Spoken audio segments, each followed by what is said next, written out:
जन जन के जीवन की खुशहाली का दर्पण, जन जन के जीवन की खुशहाली का दर्पण, ये है कृषि दर्शन, ये है कृषि दर्शन, ये है कृषि दर्शन। आओ मिलकर दीप जलाएं, रिश्तों में नई प्रीत जगाएं, अंधेरा धरा से दूर भगाएं और घरांगन में रंगोली सजाएं। नफरत की दीवार ढहाकर आओ मिलजुल कर पग बढ़ाएं, सेवा का संकल्प लेकर सर्वहित संकल्प का थाल सजाएं। आओ मिलकर दीप जलाएं, आओ मिलकर दीप जलाएं। नमस्कार, स्वागत अभिनंदन आप सभी का भारत सरकार के कृषि मंत्रालय के कार्यक्रम कृषि दर्शन में। मैं दीपा सिंह दीपावली की शुभकामनाओं के साथ और बधाइयों के साथ आप सभी का बहुत बहुत स्वागत करती हूं। आप सभी को कृषि दर्शन परिवार और दूरदर्शन परिवार की तरफ से दीपावली के इस पावन पर्व की ढेरों शुभकामनाएं।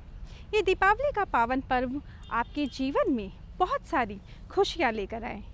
दीपावली नाम है प्रकाश का, रोशनी का, उल्लास का, उमंग का, प्रेम का, सौहार्द का, एकता का और आपसी भाईचारे का, नकारात्मकता से सकारात्मकता का और अंधेरे से प्रकाश का, और अपनी सारी ऊर्जा को एक ही दिशा में लगाने का। तो ये त्यौहार आपके जीवन में ढेरों खुशियाँ लेकर आए। इसी मंगल कामना के साथ आइए चलिए शुरुआत करते हैं आज के कार्यक्रम कृषि दर्शन की। आज कार्यक्रम कृषि दर्शन में हम जानेंगे पशुपालन विभाग की योजनाओं के बारे में। तो चलिए कार्यक्रम की शुरुआत करते हैं, लेकिन उससे पहले देख लेते हैं हमारा पहला सेगमेंट, खबरें खेती की। दिन रात बढ़ता रहे आपका कारोबार, पशुधन और खेत खलियानों से रहे आपको यूं ही प्यार, माँ लक्ष्मी की रहे आप पर सदा कृपा और वो करती रहे यूं ही धन की बौछार। ऐसा रहे आपके लिए दिवाली का ये त्यौहार। किसान साथियों नमस्कार, खबरें खेती की में आप सभी किसान साथियों का स्वागत है। दूरदर्शन परिवार की ओर से आप सभी को दिवाली की ढेर सारी शुभकामनाएं। और अब कार्यक्रम की शुरुआत करते हैं आज की कुछ खास खबरों के साथ।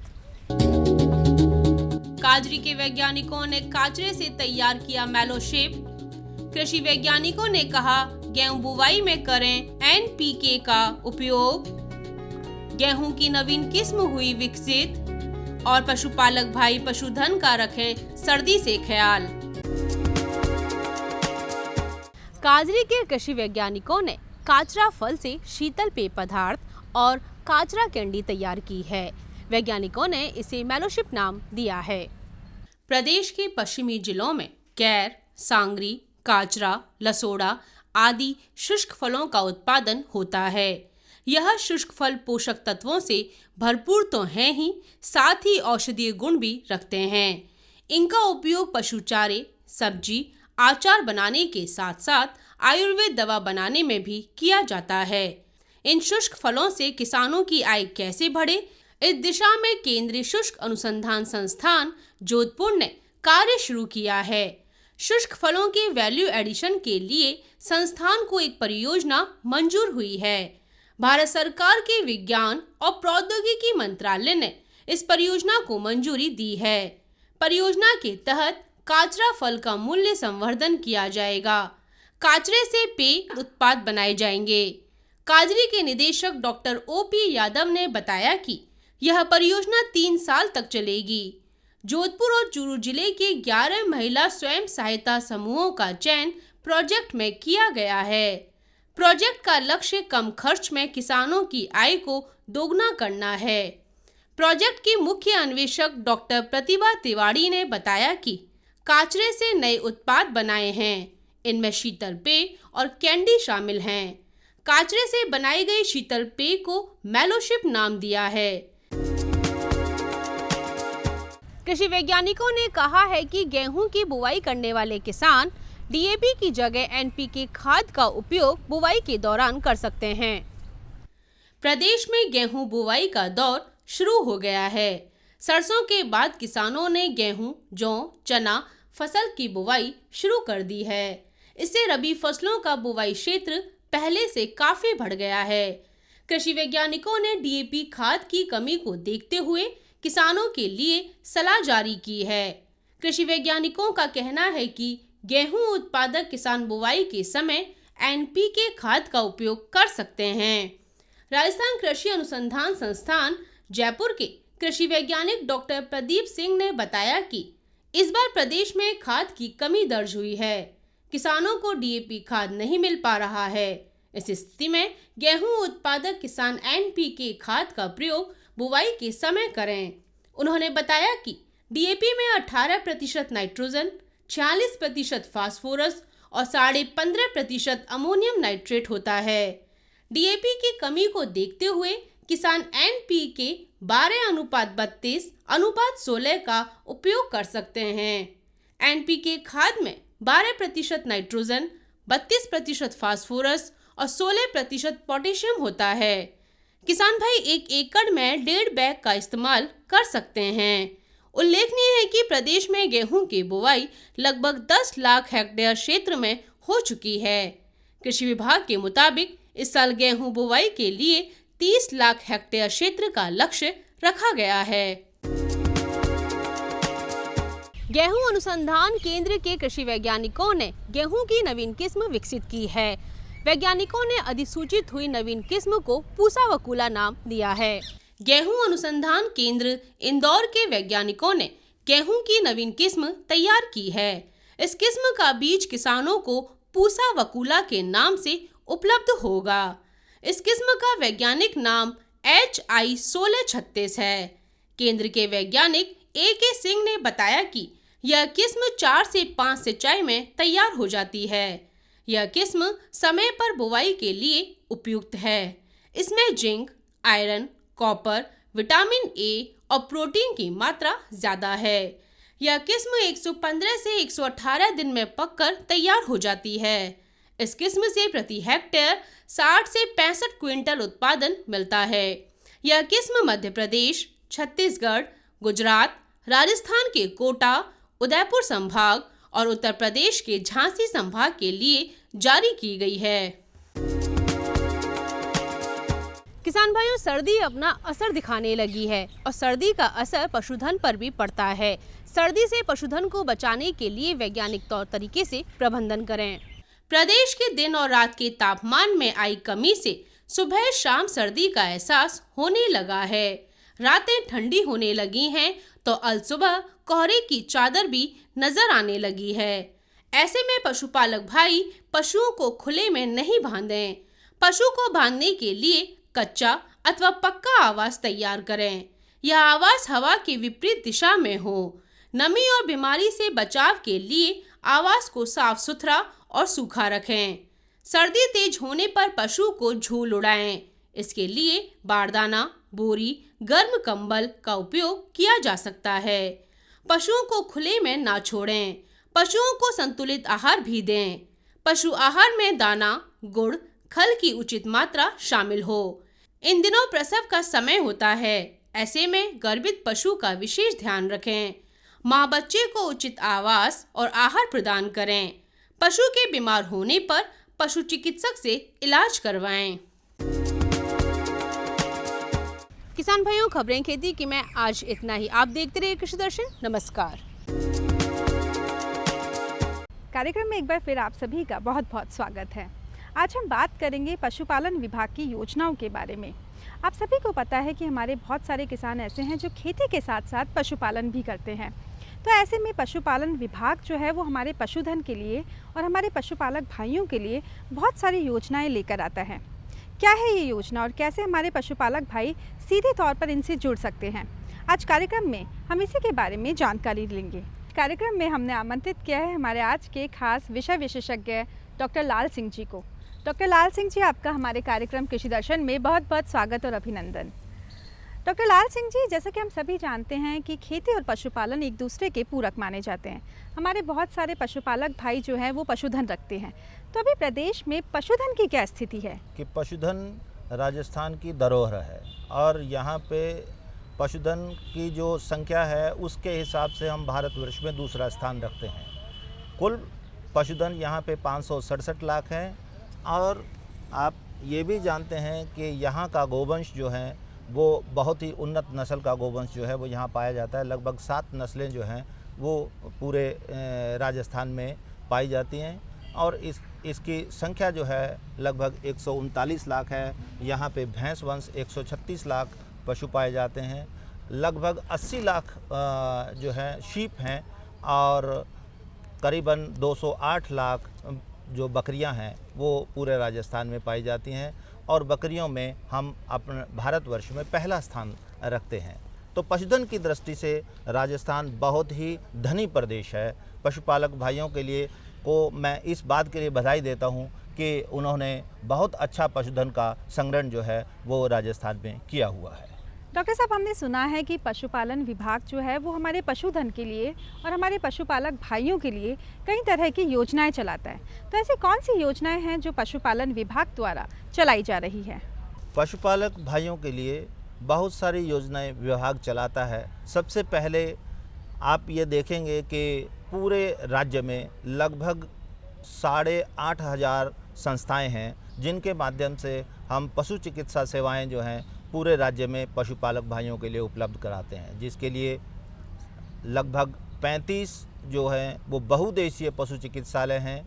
बहुउद्देशीय पशु चिकित्सालय वो हैं जहाँ पे हर तरह का इलाज जो है वो होता है। तो हर ज़िले में एक एक है। जयपुर और जोधपुर जो 2 ज़िले हैं जहाँ पे आपको ये 2 हैं। एक ग्रामीण क्षेत्र में भी बहुउद्देशीय चिकित्सालय है और एक ग्रामीण बहुउद्देशीय पशु चिकित्सालय जयपुर में भी स्थित है। इस प्रकार लगभग 2500 चिकित्सालय हैं जिनके माध्यम से पशु चिकित्सा सेवाएं जो हैं वो पशुपालक भाइयों को उपलब्ध कराई जाती है। इनके अलावा 198 पशु औषधालयों भी हैं और पशु औषधालयों के साथ साथ लगभग 6,500 उपकेंद्र भी विभाग ने खोल रखे हैं ताकि इनके माध्यम से अधिक सेवाएं जो हैं पशु चिकित्सा सेवाएं जो हैं वो पशुपालक भाइयों को दी जा सकें। इन सभी के साथ साथ जितनी भी योजनाओं का जो लाभ है पशुपालक को वो इन चिकित्सालयों के माध्यम से, इन उपकेंद्र के माध्यम से, इन बहुउद्देशीय पशु चिकित्सालयों के माध्यम से दिया जाता है। और डिफरेंट योजनाओं में यहाँ पे हर चिकित्सालय में तमाम सुविधाएं लगभग उपलब्ध होती हैं। अगर उन चिकित्सालयों में वो सुविधाएं उपलब्ध नहीं हैं तो वो रेफरल के रूप में पॉलीक्लिनिक जो हमारी बहुउद्देशीय पशु चिकित्सालय हैं वहाँ पर उन केसेस को भेजते हैं जिनका इलाज वहाँ नहीं हो सकता छोटे हॉस्पिटल में, तो उनको रेफरल के रूप में बहुउद्देशीय पशु चिकित्सालयों में भेजा जाता है।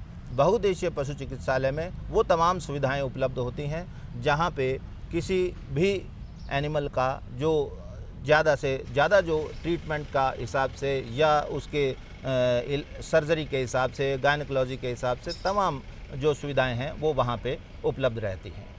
ये हर हमारे पशुपालक भाइयों को ये ध्यान रहना चाहिए कि हम जब कोई गंभीर रूप से बीमार हमारा कोई पशु है तो हमें उनको पॉलीक्लिनिक तक ले जाना चाहिए ताकि हम उसकी जान की सुरक्षा कर सकें, उसको हम बचा सकें। डॉक्टर साहब, आपने अभी योजनाओं की बात करी।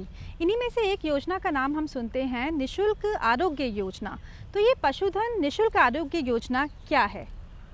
जैसा कि आप जानते हैं कि निशुल्क आरोग्य दवा योजना, इसके नाम से स्पष्ट है कि जितने भी हमारे पशुधन को लेके हमारा पशुपालक भाई हॉस्पिटल में आता है, चिकित्सालय में जाता है, बहुउद्देशीय पशु चिकित्सालय में जाता है या उपकेंद्र पे जाता है, तो वहाँ पे उन सभी जो भी उपचार उसका होना है, उस उपचार में जो भी दवाइयाँ खर्च होती हैं, उन दवाइयों का कोई भी राशि जो है वो पशुपालक भाई से नहीं ली जाती।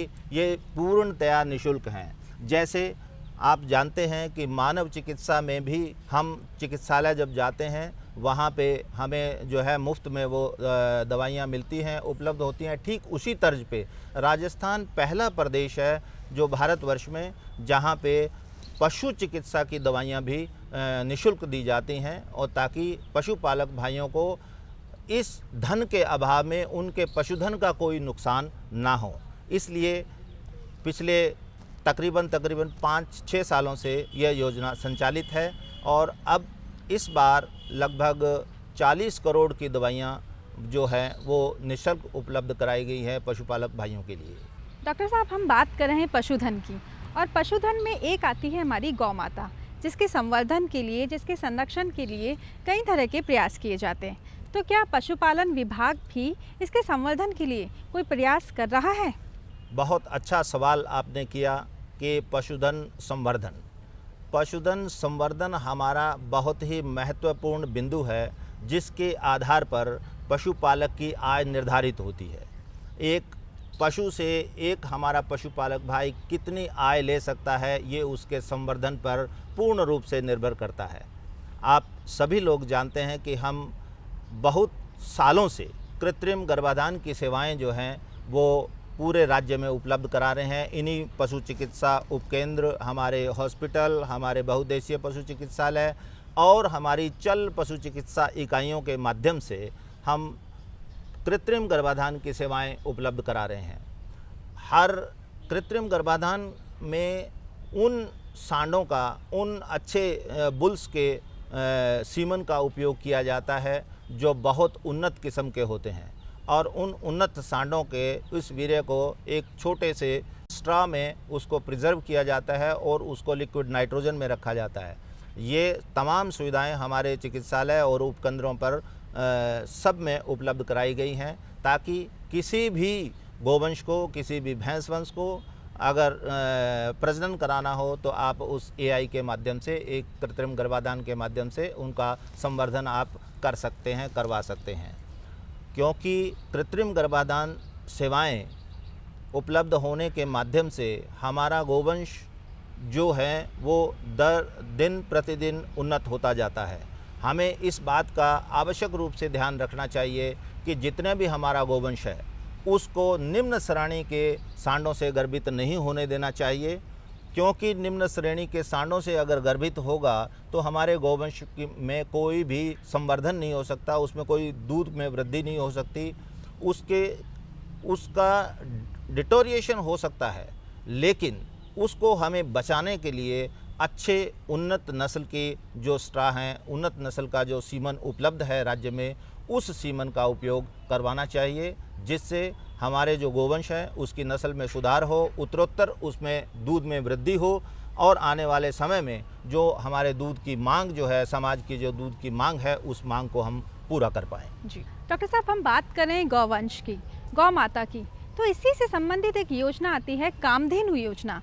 तो कैसे हमारे किसान भाई इस कामधेनु योजना का लाभ उठा सकते हैं?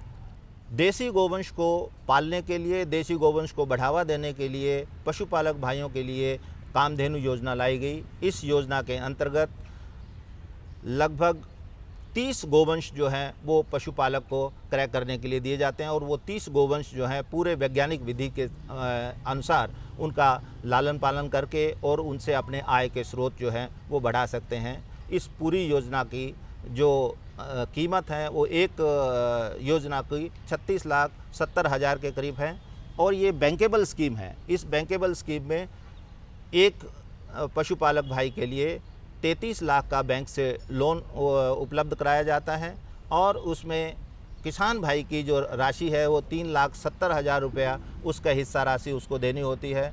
इस 33 लाख के बैंकेबल स्कीम में लगभग 11 लाख का अनुदान जो है वो गौपालन विभाग द्वारा दिया जाता है। बाकी 22 लाख रुपया उसको अगले 5 साल में जो है बैंक को मैं ब्याज 12% ब्याज के साथ में उसको वापस देने का प्रावधान किया गया है।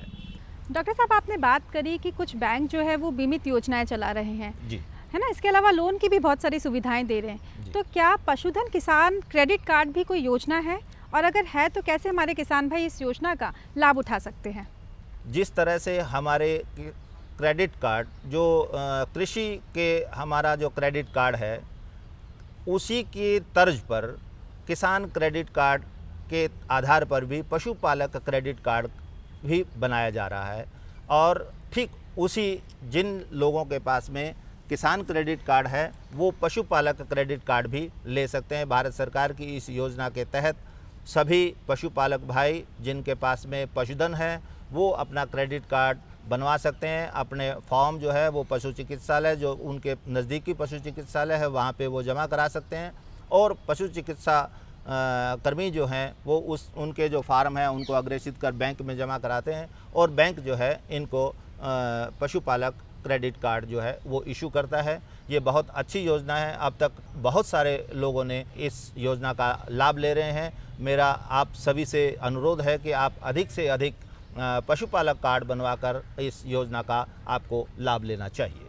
डॉक्टर साहब, कई बार आमतौर पर हमारे पशु जो हैं वो बीमार पड़ जाते हैं, तो ऐसे में क्या कोई ऐसी योजना है जो पशुपालन विभाग चलाता है ताकि हमारा पशुधन जो है वो बीमार ना पड़े और उनका टीकाकरण भी हो जाए? पशु बीमार हो हम उसका उपचार कराते हैं, लेकिन अगर पशु में रोज ऐसी बीमारियां जो अक्सर आती रहती हैं उनकी रोकथाम ना हो तो उससे बहुत बड़ा नुकसान पशुपालक भाइयों को सहन करना पड़ता है। इवन पूरे भारतवर्ष में उसका बहुत बड़ा नुकसान जो है वो झेलना पड़ता है। ऐसी ही कुछ बीमारियां हैं जिन बीमारियों का टीकाकरण राष्ट्रीय रोग निवारण कार्यक्रम के अंतर्गत टीकाकरण किया जाता है। इसमें खास करके FMD मुंहपका और खुरपका रोग के लिए टीकाकरण करना।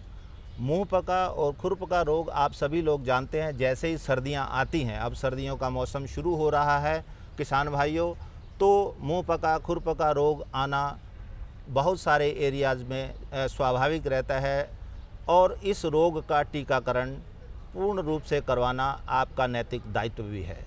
भारत सरकार द्वारा यह योजना चलाई जा रही है और इस योजना के तहत में साल में 2 बार टीकाकरण किया जाता है। इसके अलावा एक और बीमारी है जिसको कहते हैं जहरबाद या ब्रुसेलोसिस का भी टीकाकरण हमारे जितने भी पशुधन हैं उन पशुधन में किया जाता है। खास करके इसमें 4 से 8 महीने की जितनी भी हमारी फीमेल होती हैं, बछड़ियां या पाड़ियां होती हैं, उनमें ये टीकाकरण करवाया जाना आवश्यक है, क्योंकि ये रोग मादा पशुओं में ही होता है। मेल में ये टीकाकरण अपन नहीं करवाते। इसमें एक ही टीका लगना है पूरे जीवन काल में उसके, और हर 6 महीने बाद में जो 4 से 6-8 महीने की जितनी भी बछड़ियां होंगी उन बछड़ियों का टीकाकरण हो जाएगा। अगले 6 महीने में जाएंगे तो जो पीछे 2 महीने की बछड़ी थी वो 6 महीने वाले में आ जाएगी, तो उनको फिर टीकाकरण होगा, क्योंकि ये सिर्फ उसके जीवन में एक ही टीका लगना है और उसकी लाइफ लॉन्ग उसमें इम्यूनिटी बनी रहेगी। डॉक्टर साहब, कई बार ऐसा होता है कि हमारे पशु जो हैं वो बीमार पड़ जाते हैं और इसकी वजह से उनकी मृत्यु भी हो जाती है, तो क्या पशुपालन विभाग के द्वारा बीमा की कोई योजना चलाई जाती है? इसके बारे में आप बताइए। बहुत ही अच्छा सवाल आपने किया कि पशुपालक भाइयों के पशुधन में जब कोई बीमारी आती है या उनकी मृत्यु हो जाती है तो क्या बीमा की योजना है। निश्चित रूप से विभाग जो है वो दुधारू पशुओं का बीमा जो है वो करते हैं, और ये योजना हर पशुपालक के जानवर को बीमित करते हैं, जिससे ऐसे पशु जो कभी बीमार होके और मृत्यु को प्राप्त होते हैं, ताकि उनको पशुपालक को उसका बीमा की राशि उसको प्राप्त हो सके, जिससे उसको आर्थिक नुकसान ना हो, वो अपना दूसरा पशु लाकर अपनी जीविका को चला सके। ये भारत सरकार की ये योजना है। इस योजना के अंतर्गत जो है इसके बीमा का अधिकांश प्रीमियम जो है वो सरकार द्वारा देय होता है। डॉक्टर साहब, आप हमारे कार्यक्रम में आए और आपने ढेर सारी जानकारियों से हमारे पशुपालक भाइयों को अवगत कराया, उसके लिए आपका बहुत बहुत धन्यवाद। तो किसान भाइयों, ये थी पशुपालन विभाग की योजनाओं की जानकारी। उम्मीद है कि आप भी इस जानकारी का पूरा लाभ उठाएंगे और अपनी आय में इजाफा करेंगे। आपको हमारा आज का ये कार्यक्रम कैसा लगा, आप हमें पत्रों के माध्यम से बता सकते हैं, और पत्र लिखने के लिए हमारा पता है कार्यक्रम कृषि दर्शन, DD राजस्थान, दूरदर्शन केंद्र, जयपुर। आप हमें ईमेल भी कर सकते हैं। हमारा ईमेल ID है krishidarshanjaipur@gmail.com। तो किसान भाइयों, एक बार फिर से आपको दीपावली के इस पावन पर्व की ढेरों शुभकामनाएं। दिए का हर प्रकाश आपके जीवन में उजाला भरे, आपके अंधकार को दूर करे, आप स्वस्थ रहें, सुखी रहें। इसके साथ ही इन शुभकामनाओं के साथ मैं लेती हूँ आपसे आज्ञा। तब तक के लिए शुभ दीपावली, समृद्ध दीपावली।